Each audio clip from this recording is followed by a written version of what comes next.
ورحمة الله وبركاته. الحمد لله وحده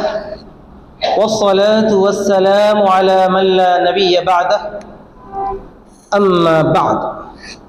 فقد قال الله تبارك وتعالى في كلامه المجيد: أعوذ بالله من الشيطان الرجيم، بسم الله الرحمن الرحيم. ولا تقف ما ليس لك به علم إن السمع والبصر والفؤاد كل أولئك كان عنه مسؤولا. وقال تعالى: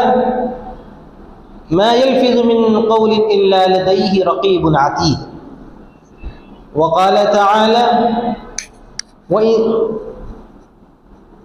وعباد الرحمن الذين يمشون على الأرض هونا إلى آخر الآيات.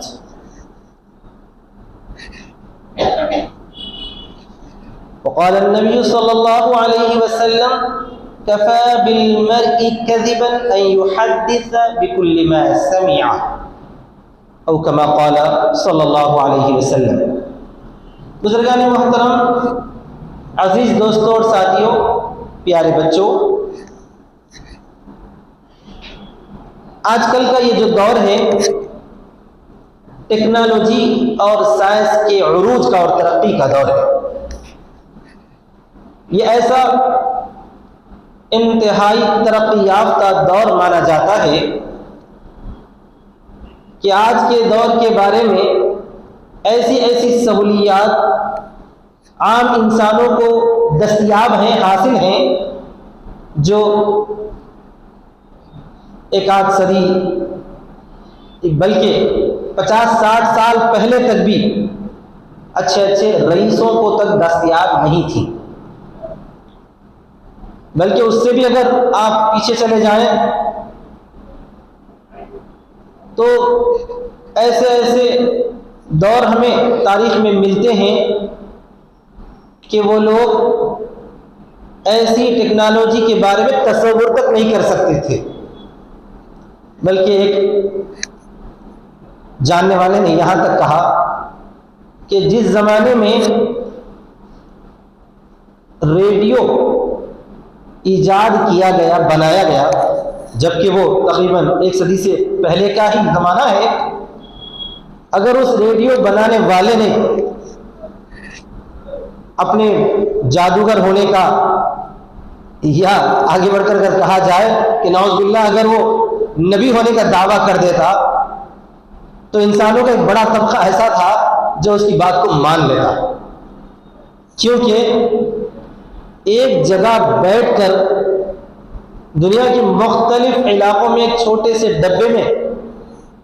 اس کے ساؤنڈ باکس سے آواز نکالنا اور ریڈیو اسٹیشن میں بیٹھ کر دنیا کے مختلف علاقوں میں اپنی آوازوں کو پہنچانا، ایسا عجیب و غریب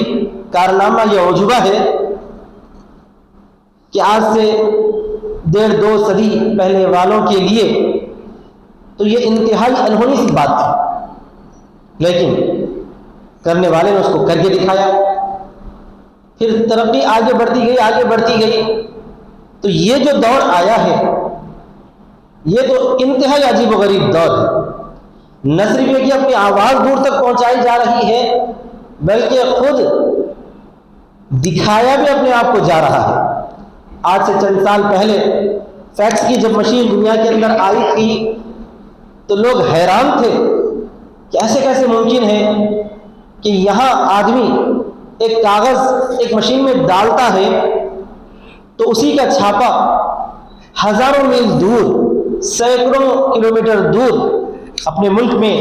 یا بیرون ملک میں 7 سمندر پار آدمی اسی کاغذ کو، اسی تحریر کو اپنے پاس موجود پاتا ہے. دستاویزات کا زیراکس ہو یا اسی طرح پر خطوط یا خبروں کا زیراکس ہو، پہنچایا جاتا ہے. یہ 20-25 سال پہلے یہ سنا جاتا تھا، لیکن عقل اس وقت حیران ہو گئی کہ اس فیکس مشین کی بھی ضرورت نہیں، بلکہ الیکٹرانک میل، جسے ہم ای میل شارٹ فارم میں کہتے ہیں، اس ذریعے سے بھی آدمی اپنی تحریرات پہنچا سکتا ہے. پھر اس کا جو عروج ہوا، اس کا جو بوم آیا،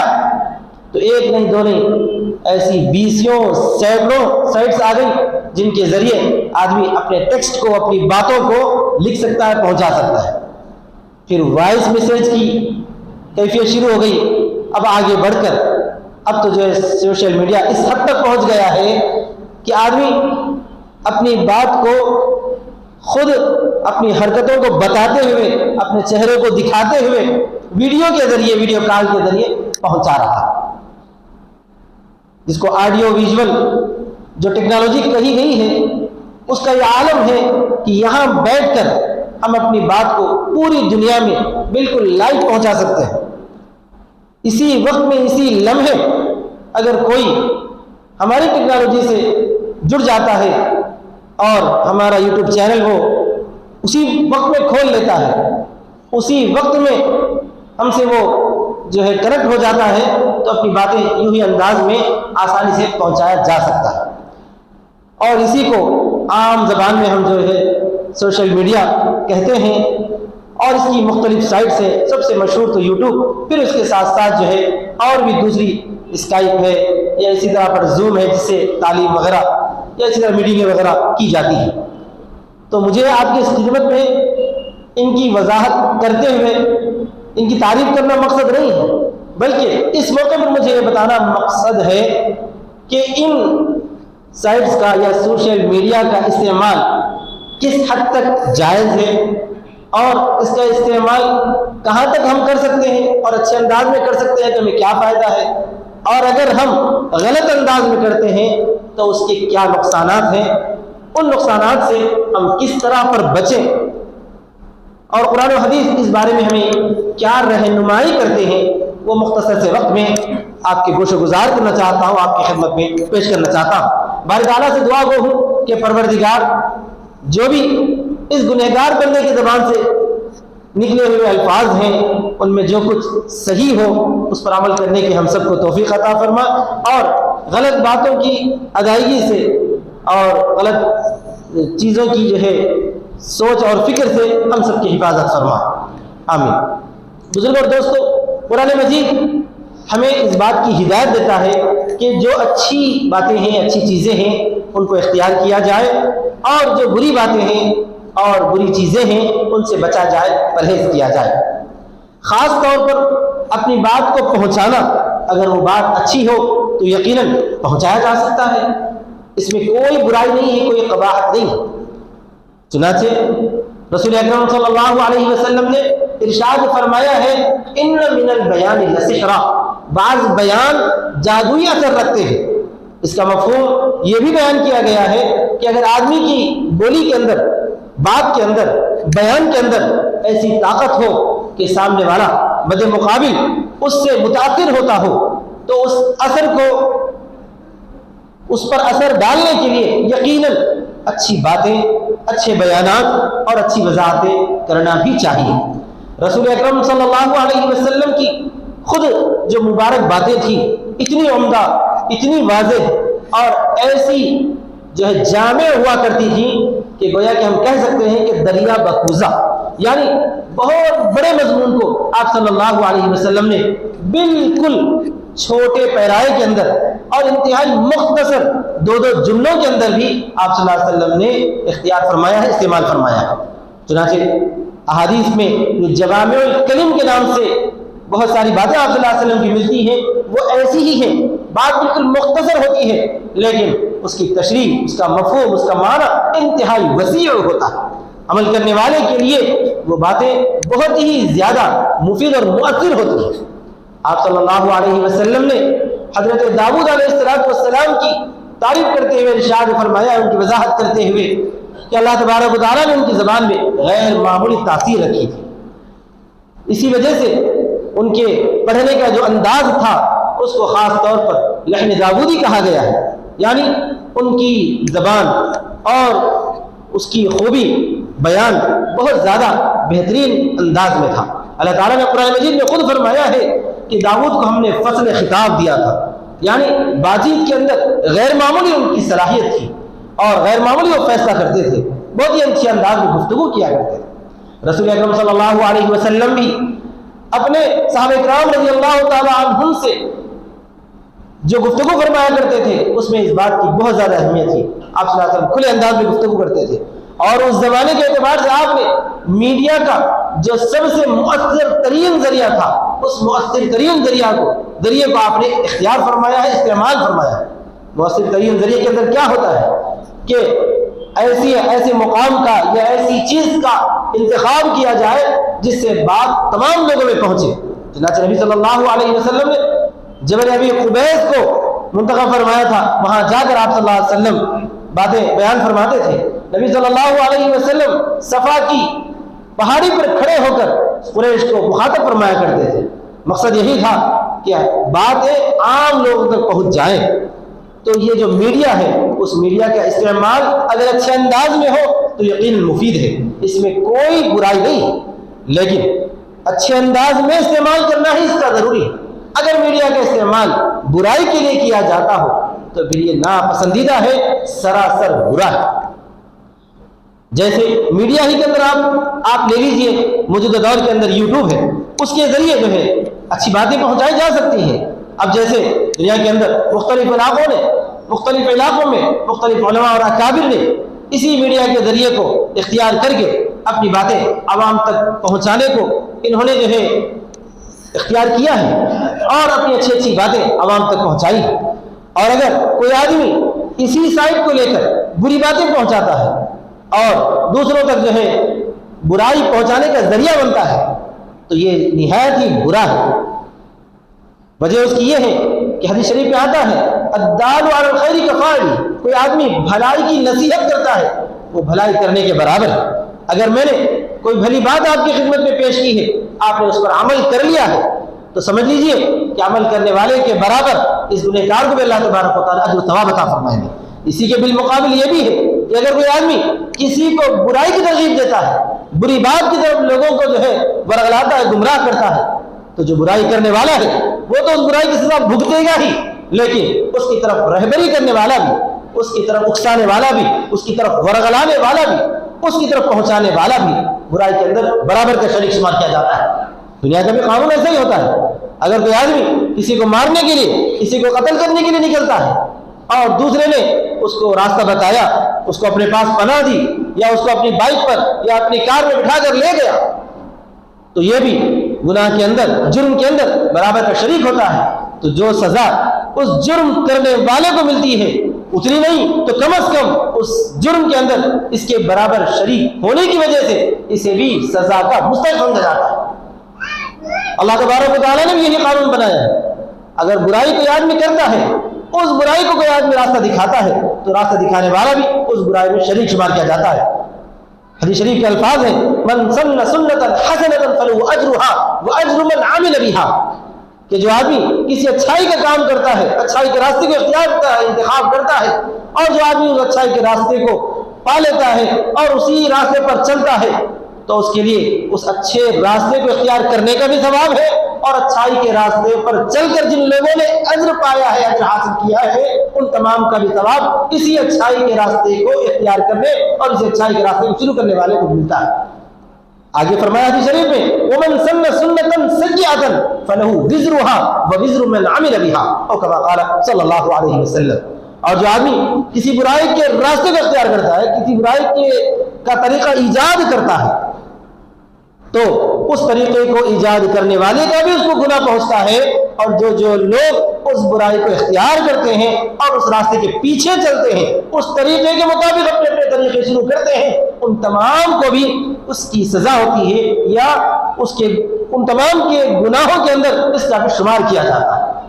اسی وجہ سے اب اسی حدیث مبارکہ کو لا کر اگر ہم جو ہے فٹ کریں موجودہ سوشل میڈیا کے دور میں, تو پورا واضح اندازہ ہو جاتا ہے کہ اگر کسی آدمی نے اسی سوشل میڈیا کو لے کر کوئی اچھی بات کا طریقہ شروع کیا, یعنی اپنی باتوں کو دوسروں تک پہنچانے کے لیے اس نے ایک حدیث پیش کی جس کے ذریعے دوسرے لوگوں تک یہ صحیح حدیث پہنچی اور ان لوگوں نے اچھا کام کیا, تو کرنے والے کو بھی اس کا اجر ملتا ہے. شروع کرنے کی وجہ سے یا رہبری کرنے کی وجہ سے اس آدمی نے ان تک بات پہنچائی, ان کو بھی اس کا ثواب ملتا ہے. اگر کسی آدمی نے کوئی بری بات دوسروں تک پہنچائی, یا یوٹیوب پر کوئی ایسا ویڈیو اس نے اپلوڈ کر دیا جس ویڈیو کی وجہ سے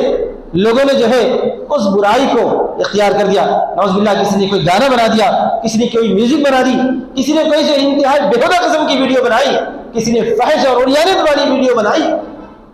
اور اس کو دیکھ کر لوگ فحش کے اندر پڑ گئے, مبتلا ہو گئے. تو یہ عمل بھی اس کا گناہ ہے اور انتہائی بڑا گناہ ہے. اور اسی کے ساتھ ساتھ جن لوگوں نے اسے دیکھ کر جو کوئی بھی گناہ کیا, دیکھ کر آنکھوں کا گناہ کیا, سن کر کانوں کا گناہ کیا, ان الفاظ کو دہرا کر زبان کا گناہ کیا, اور ان چیزوں کو سوچ سوچ کر دماغی اعتبار سے, قلب کے اعتبار سے وہ گناہ میں مبتلا ہوئے, ان تمام کے گناہوں میں اس ویڈیو بنانے والے کا بھی حصہ شمار کیا جاتا ہے. اتنی بڑی اس کے اندر برائی ہے. اسی کے ساتھ اور آگے بڑھے, اس ویڈیو کو دیکھ کر کسی اور نے ویڈیو بنا لیا,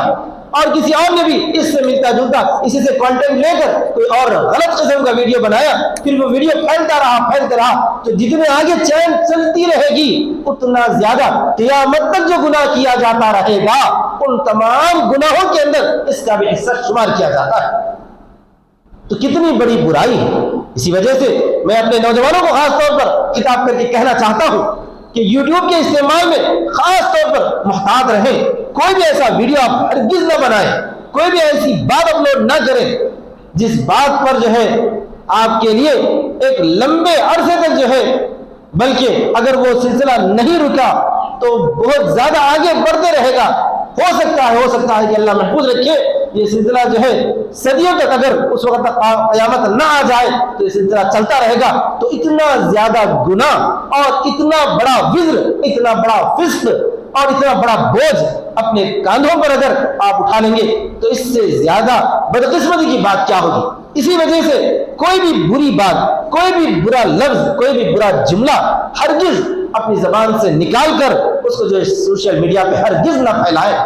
آج کل ہمارے نوجوانوں کو ایک عجیب قسم کا شوق پڑا ہوا ہے, اور ان کے ذہنوں میں ایک ایسی بات بیٹھی ہوئی ہے, وہ سمجھتے ہیں کہ ہم دو چار جو ہے ہنسی مذاق کے دل لگی کے یا فحش ویڈیو بنا لیں گے اور ان ویڈیو کو جو ہے وائرل کر دیں گے, عام کر دیں گے, اور ویڈیو چلتا رہے گا. تو اس طرح پر جو ہے یوٹیوب پر جو ہے ہم خوب مشہور ہو جائیں گے اور اس سے ہم کو پیسے بننا شروع ہو جائیں گے. یہ سراسر جھوٹ ہے, غلط خیال ہے. اتنا آسانی سے جو ہے آپ کو پیسہ ہاتھ میں آنے والا نہیں ہے. اگر خدا نخواستہ اگر کوئی ایسی غلط بات سے جو پیسہ آئے گا, حاصل بھی ہوگا, تو سمجھ لیجئے کہ وہ پیسہ لینا بھی حرام ہے, اور اس پیسے کا استعمال اور اس سے جو ہے اپنے جسم کے اندر لباس پہننا, اپنی جو ہے غذا استعمال کرنا, اپنے جسم کی صحت اور توانائی کے لیے اس میں سے کھانا پینا, یہ سب کے سب ناجائز ہوگا, حرام ہوگا. اس سے نہایت بچنے اور پرہیز کرنے کی ضرورت ہے. تو اسی وجہ سے پہلی بات تو یہ ہے کہ سوشل میڈیا میں, خاص طور پر یوٹیوب میں, جہاں تک ممکن ہو سکے ہم کو انتہائی احتیاط کرنی چاہیے, خصوصیت کے ساتھ جن لوگوں کو ویڈیوز وغیرہ بنانے کا شوق ہے. اور یہ شوق جو ہے ایسی عمروں میں بہت زیادہ بچوں کو ہوتا رہتا ہے. تو پہلی بات تو یہ ہے کہ غلط قسم کی اس طرح کے شوق رکھنا ہی گناہ ہے, اور کوئی ایسی حرکت کرنا جس کی وجہ سے لوگ ہماری وجہ سے گناہ کے اندر مبتلا ہو جائے, یہ بہت ہی بڑی جو ہے گناہ کی بات ہے اور بہت ہی زیادہ برا ہے. اس سے بچنے کی ضرورت ہے. اسی کے ساتھ ساتھ جن لوگوں کو ایسا کوئی شوق بھی نہ ہو ویڈیو وغیرہ بنانے کا, لیکن دیکھنے کرنے کا تو سبھی لوگوں کو شوق ہوتا ہے, اور آج کا جو ہے استعمال ہے سوشل میڈیا کا, یہ اتنا عام ہے. ریسرچ سے بات سامنے آتی ہے کہ ہر آدمی کے کم سے کم 4-5 گھنٹے تو یوں ہی سوشل میڈیا پر ضائع ہوا کرتے ہیں. دیکھیے سوشل میڈیا ایک طرح سے مفید چیز ہے, اور مفید بھی ہے اور مضر بھی ہے. جہاں کوئی چیز مفید ہو, تھوڑی بہت اس کے اندر جو ہے بالکل کم فائدہ ہو اور زیادہ نقصان ہو, ویسی چیز سے تو پرہیز کرنا ضروری ہے. اس کو عربی میں کہا جاتا ہے جلب منفعت دفع مضرت. جلب منفعت کا مطلب ہوتا ہے فائدے کو حاصل کرنا, دفع مضرت کا مطلب یہ ہوتا ہے کہ نقصان سے بچنا. اگر کسی چیز کے اندر نقصان زیادہ ہے, فائدہ تھوڑا بہت ہے, تو ہم کو چاہیے کہ ہم اس فائدے سے جو ہے بھی جو ہے اس فائدے کو حاصل کرنے کی زیادہ فکر نہ کریں, بلکہ نقصان کو سے بچنے کی, نقصان سے دور رہنے کی کوشش اور فکر کریں. یہ تو سب سے پہلا اصول ہے. لیکن اس اصول کو یہاں فکر کرنا انتہائی دشوار نظر آتا ہے, کیونکہ سوشل میڈیا اتنا عام ہو چکا ہے کہ اگر کسی بھی آدمی کو, چاہے وہ 13 سال کی عمر کا بچہ ہو, بلکہ اس سے بھی چھوٹا بچہ, 3-4 سال کا بچہ ہو, یا جو ہے 93 سال کی عمر کا بزرگ ہو, کسی کو بھی آپ جو ہے اس سے بچنے کی تاکید کریں تو یہ جو ہے بظاہر ناممکن نظر آتا ہے۔ جو چیز اتنی زیادہ عام ہو جاتی ہے تو اب اس سے بچنا نہایت ہی دشوار ہے، نہایت ہی مشکل ہے۔ آپ سن کر جو حیران ہو جائیں گے، ہمارے اکابر، ہمارے علماء آج سے 25-30 سال پہلے تک لوگوں کو یہی ترغیب دیا کرتے تھے، یہی بولا کرتے تھے کہ آپ جو ہے سوشل میڈیا سے بچو، پرہیز کرو، یوٹیوب کی طرف مت جاؤ، مت دیکھو، وغیرہ وغیرہ وغیرہ۔ لیکن ہوتے ہوتے دور اتنا زیادہ ہو چکا ہے کہ اگر آپ اس موقع پر کسی کو بچنے کا حکم کریں تو ایسا ہے لقار خانے میں طوطی کی آواز ہے، کوئی آپ کی آواز کو سننے والا ممکن ہی نہیں ہے۔ کسی نہ کسی انداز میں اس کو یوٹیوب سے، سوشل میڈیا سے، واٹس ایپ سے، فیس بک وغیرہ سے واسطہ پڑتا ہی ہے۔ تب اس کو دوسرے طور پر یوں کہا جا سکتا ہے کہ اگر بچنا ممکن نہ ہو اور بچنا ہمارے لیے جو ہے بظاہر ناممکن نظر آتا ہو تو ایسے موقع پر اب استعمال جب لازم ہو جاتا ہے تو پھر کوشش یہ کریں کہ صحیح انداز میں استعمال کریں، برے طریقے سے بچ جائیں۔ ایسے ہی سمجھ لیجئے جیسا کہ ہم کو استنجا کا استعمال کرنا ہے۔ استنجا کا مقام کوئی پسند تو نہیں کرتا، لیکن وہاں جانا بھی ضروری ہے، بغیر اس کے تو جو ہے کسی آدمی کا پیٹ صاف ہوتا ہی نہیں۔ تو اسی طرح پر اس حد تک اگر ہم استعمال کریں تو جو ہے بچ سکتے ہیں اور بچنا ممکن ہے۔ جیسے کہ یوٹیوب کا استعمال ہے، اب یوٹیوب میں کوئی آدمی جو ہے استعمال کرنا چاہتا ہے تو اس کے لیے آپ قرآن مجید کی تلاوت کے لیے، ترجمے کے لیے استعمال کریں، بہت سی اچھی چیزیں اس کے اندر بھی موجود ہیں۔ اسی طرح پر جو ہے کسی عالم دین کے، کسی جو ہے اللہ والے کی گفتگو وغیرہ سننے کے لیے استعمال کریں، یہاں تک بھی بازار ممکن ہے، بہتر ہے۔ لیکن اس کے ساتھ ساتھ اس میں جو دوسری چیزیں آتی ہیں ان دوسری چیزوں کو آپ ہٹا دیں، ان کو بالکل ہی نہ دیکھیں۔ اور جو ہے کبھی کبھار آدمی کا ذہن ایسا رہتا ہے کہ کوئی نئی چیز نظر آتی ہے تو اس کی طرف بھی وہ آگے بڑھ جاتا ہے، دیکھنے لگتا ہے، شروع کر دیتا ہے، اس کو ہرگز نہ دیکھیں۔ اور یہ بات بھی اس کے اندر ہدایت ہے کہ آپ یہ طے کر لیں کہ میرا جو ہے 24 گھنٹے میں سے صرف 10 منٹ کا استعمال سوشل میڈیا پہ ہوگا یا آدھے گھنٹے کا استعمال ہوگا۔ ٹائم مقرر کر لیں کہ فلاں سے فلاں ٹائم تک ہی میں دیکھوں گا، اس کے بعد چاہے مجھے کتنی ہی زیادہ وہ لوگ جو ہے ترغیب دیں، آگے بڑھائیں کہ یہ بھی دیکھیے، یہ بھی دیکھیے، چاہے وہ کسی کا بیان ہو، چاہے وہ کچھ اور درس وغیرہ بھی ہو، صرف اس حد تک میں استعمال کروں گا، اس سے زیادہ استعمال میں نہیں کروں گا۔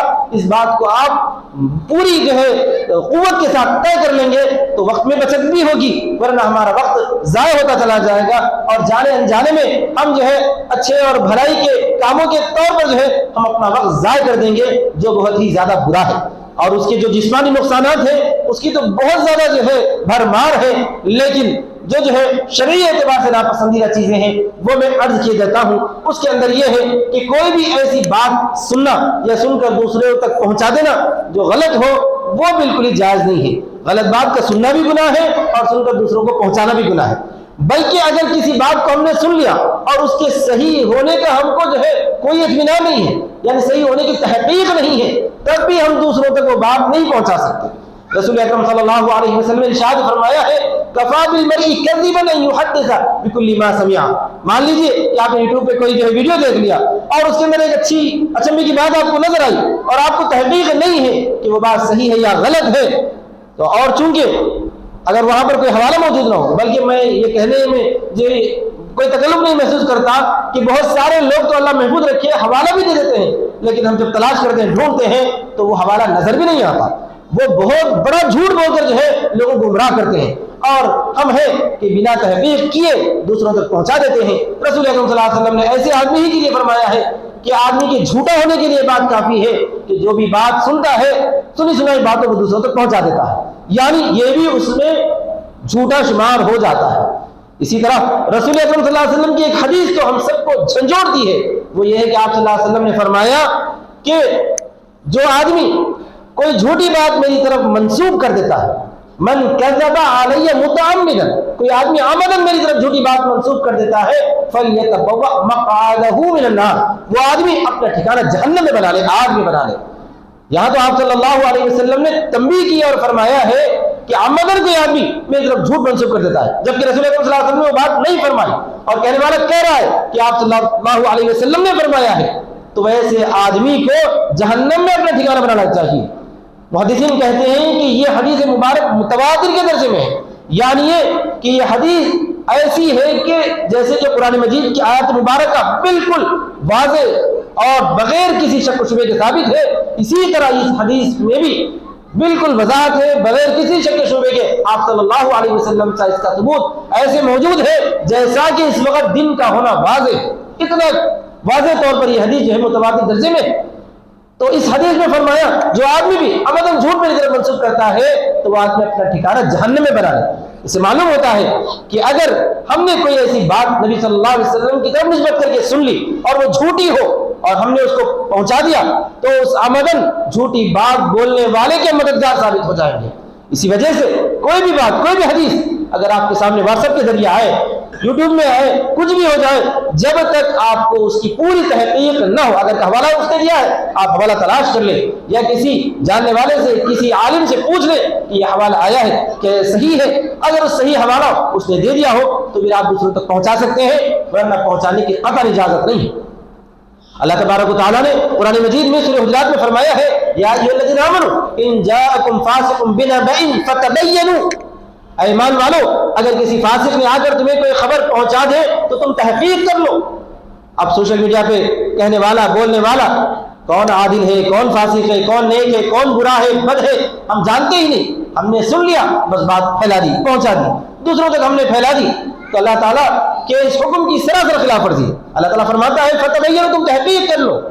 کہیں ایسا نہ ہو کہ ان تصیبوا کہ تم جو ہے اس فاسق کی بات کی وجہ سے کوئی اسی غلط بات کو پھیلا دو، اس کا جو ہے نقصان تمہیں بھگتنا پڑے اور تمہاری وجہ سے کسی کا نقصان ہو جائے اور کسی کی وجہ سے تمہارا نقصان نہ ہو جائے، اسی وجہ سے تم اس سے ایسی حرکتوں سے بچ جاؤ۔ اسی طرح اللہ تعالیٰ نے یہ بھی ارشاد فرمایا ہے کہ اگر کوئی آدمی تمہارے سامنے کوئی بات لائے تو تم اس کو جو ہے ایسے لوگوں تک پہنچاؤ جو ہے اہل الرائے ہیں، یعنی صاحب سمجھ ہیں، سمجھدار ہیں، ان تک تم باتیں پہنچاؤ۔ رسول اکرم صلی اللہ علیہ وسلم نے یہ بھی ارشاد فرمایا ہے کہ سنی سنائی بات کو دوسروں تک پہنچانا بے حد برا ہے جب تک کہ جو ہے اس کی آپ تحقیق نہ کریں۔ اللہ تعالیٰ نے قرآن مجید میں ارشاد فرمایا ما یلفظ من قول الا لدیہ رقیب عتید، جو بھی آدمی زبان سے جملے نکالتا ہے اللہ تبارک و تعالیٰ کا ایک نگرانی کرنے والا یعنی فرشتہ نگرانی کرتا ہے، وہ فوراً اس کو جو ہے لکھ لیتا ہے، اور اگر وہ بات غلط ہے تو اس غلط بات پر اس کو سزا ہوتی ہے۔ رسول اکرم صلی اللہ علیہ وسلم نے ارشاد فرمایا کہ کوئی آدمی زبان سے ایک جملہ نکالتا ہے اور اس جملے کی حقیقت اور حیثیت کو سمجھتا نہیں ہے، لیکن وہ جملہ اتنا برا ہوتا ہے کہ جہنم کی بالکل نچلی وادی تک اس کو پہنچا سکتا ہے۔ تو ان تمام چیزوں سے ہمیں احتیاط کرنے کی ضرورت ہے، محتاط ہونے کی ضرورت ہے۔ خاص طور پر سوشل میڈیا کا جو استعمال ہے اس استعمال میں ہم نہایت ہی احتیاط برتیں۔ اب کس طرح پر ہم احتیاط برت سکتے ہیں؟ تو ابھی جیسا کہ عرض کیا گیا ہے، پہلی بات تو یہ ہے کہ ہم اس کے لیے وقت مقرر کر لیں، اور دوسری بات یہ کہ یہ طے کر لیں کہ ہم صرف صحیح چیزیں دیکھیں گے، اور ایسی بات بھی نہیں ہے کہ اس کے اندر ہر چیز بری ہوتی ہے، بہت ساری اس کی اچھائیاں ہیں۔ جیسے کسی بنانے والے نے ایک چاقو بنایا ہے تو اس چاقو سے جو ہے کوئی آدمی اچھی چیز بھی کر سکتا ہے، پیاز کو بھی کاٹ سکتا ہے اور حلال چیزوں کو ذبح کر سکتا ہے، حلال جانور کو ذبح کر سکتا ہے، لیکن اسی چاقو سے اگر کوئی غلط استعمال کرتا ہے تو کسی آدمی کو اس سے جو نقصان پہنچا سکتا ہے، کسی کی جان لے سکتا ہے۔ تو یہ سمجھ لیجئے کہ سوشل میڈیا کا معاملہ بھی ایسے ہی ہے جیسا کہ چاقو ہے، ہم اس کا اگر صحیح استعمال کریں گے تو اس سے فائدہ ہم اٹھا سکتے ہیں، اور صحیح استعمال یہ ہے کہ اگر کوئی طالب علم ہے تو وہ اپنی تعلیم کو اس کے ذریعے سیکھ سکتا ہے، حاصل کر سکتا ہے، اور اگر کوئی جو ہے عالم ہے تو اپنے علم کے میدان میں ترقی کرنے کے لیے اس کو استعمال کر سکتا ہے۔ چنانچہ اس ناچیز نے بھی بہت ساری تعلیم سوشل میڈیا سے حاصل کی ہے، اور ایسے علماء کے دروس میں شرکت کرنے کا موقع ملا ہے جہاں تک پہنچنا اور ان کے دروس میں شرکت کرنا بظاہر ممکن نظر نہیں آتا تھا۔ بڑے بڑے علماء جو دیگر ممالک میں رہتے ہیں، چاہے وہ عرب علماء ہو چاہے غیر عرب علماء ہو، ان کے جو ہے دروس میں شرکت کا موقع یہاں گھر بیٹھ کے ہمیں حاصل ہوا ہے۔ کتنا بڑا ہمیں فائدہ اس سے حاصل ہوا، اور کئی جو ہے بہت ساری کتابیں جو ہے ہم جن کی صرف نام ہی سنا کرتے تھے اور ان کتابوں کو دیکھنے کے لیے آنکھیں ترستی تھی، ویسی کتابیں بھی اللہ تبارک و تعالیٰ نے اس ذریعے سے ہم کو عطا کر دی۔ یہ بہت بڑا مفید اس سے جو ہے ہمیں فائدہ حاصل ہوا ہے، لیکن اس کے ساتھ ساتھ نقصانات بھی بہت سارے ہو سکتے ہیں۔ اگر کوئی آدمی ان مفید چیزوں کو حاصل کیے بغیر صرف نقصان کے پیچھے نقصان ہی کے ذریعے لگ جاتا ہے تو یہ اس کے لیے بہت زیادہ برا ہے۔ میں خصوصی طور پر ہمارے نوجوانوں سے جن کی عمریں جو ہے 13 سے اوپر یہاں تک کہ 25-30 کے آس پاس ہوں، ان کو خاص طور پر متوجہ کر کے میں کہنا چاہتا ہوں کہ سوشل میڈیا کی اس لعنت میں آپ ہرگز مبتلا نہ ہو۔ اگر آپ طالب علم ہیں تو اسے علم حاصل کرنے کی فکر کر لیں، اگر آپ جو ہے کوئی بزنس مین ہیں تو بزنس کے اس میں طریقے سیکھیں، اگر آپ جو ہے انجینئر ہیں تو جو چیزیں اس میں آپ کی لائن کے مفید ہیں ان چیزوں کو سیکھنے میں کوئی برائی نہیں ہے۔ اور ایسی ویسی غلط سائٹس میں اگر آپ پہنچ جائیں گے تو یہ ایسا دلدل ہے، اس دلدل سے آپ کو باہر نکلنا بظاہر دشوار ہے۔ سننے میں یہاں تک آتا ہے کہ انتہائی فحش، انتہائی گندی اور بری اور عریانیت والی سائٹس ہیں جن میں ہمارے بچے جو ہے مبتلا ہوتے ہیں، گرفتار ہوتے ہیں۔ میرے نوجوانوں، یہ بہت بری لعنت ہے۔ اس لعنت میں اگر کوئی آدمی اس دلدل میں ایک مرتبہ اپنا پاؤں رکھ دیتا ہے تو دھستا چلا جاتا ہے، پھر واپس نکلنا اس کے لیے نہایت دشوار ہے۔ آپ طے کر لیجئے کہ سوشل میڈیا کی کسی بھی بری اور گندی سائٹ پر میں ہرگز نہیں جاؤں گا، چاہے وہ یوٹیوب کی ہو، چاہے وہ واٹس ایپ کا چینل ہو یا ٹیلی گرام کا چینل ہو، کوئی بھی برے چینل پر یا بری سائٹ کو میں ہرگز نہیں کھولوں گا، کیونکہ وقتی طور پر اس سے جنسی تسکین محسوس ہوتی ہے، وقتی طور پر آپ کو مزہ آنے لگتا ہے نعوذ باللہ، لیکن یہ مزہ جو ہے، یہ تسکین انتہائی چھوٹی ہے، اس کا بہت بڑا نقصان ہے۔ ڈاکٹر بتاتے ہیں کہ اس سے جسمانی نقصان ہوتا ہے، اور اگر وہ کچھ ایسی حرکتیں کرتا ہو جس سے جو جنسی تسکین کو حاصل کرنے کی وہ فکر کرتا ہے لیکن جنسی تسکین اس کو ملتی نہیں ہے، تو یہ جو ہے اس کے لیے ذہنی طور پر، جسمانی طور پر، قلبی طور پر، ایمانی طور پر ہر قسم کے نقصانات ہیں۔ تو میں ہمارے نوجوان بچوں سے یہ کہنا چاہتا ہوں کہ دیکھو، یہ جو جوانی اللہ تعالیٰ نے تم کو عطا کی ہے، اس جوانی کو اللہ کی خدمت، اللہ کے دین کی خدمت کے لیے، اللہ کی نصرت کے لیے، اللہ کے دین کی مدد کے لیے، عبادت کے لیے اس جوانی کو آپ استعمال کرو، تو یہ جوانی جو ہے قیامت میں آپ کے لیے انتہائی سرخروئی کا ذریعہ بنے گی، اور ان 7 لوگوں میں آپ بھی شامل رہو گے جن 7 لوگوں کو اللہ تبارک و تعالیٰ اپنے عرش کا سایہ عطا فرمائیں گے۔ وہ 7 لوگوں میں شاب نشأ فی عبادت اللہ، ایک ایسا نوجوان بھی ہوگا جس نے اللہ کی عبادت میں تربیت پائی ہو اور اس کی جوانی کا ہر لمحہ اللہ کے خوف، اللہ کے تقوی اور اللہ کی عبادت میں گزرا ہو۔ اگر قیامت میں ان 7 لوگوں میں جگہ پانا چاہتے ہو تو ان بری سائٹ سے بچ جاؤ، ان برائی کی دلدل میں پھنسنے سے بچ جاؤ، انشاءاللہ اللہ تبارک و تعالیٰ ان 7 لوگوں کی فہرست میں آپ کو بھی جگہ عطا فرمائیں گے۔ کہنے والے نے یہ بات کہی ہے کہ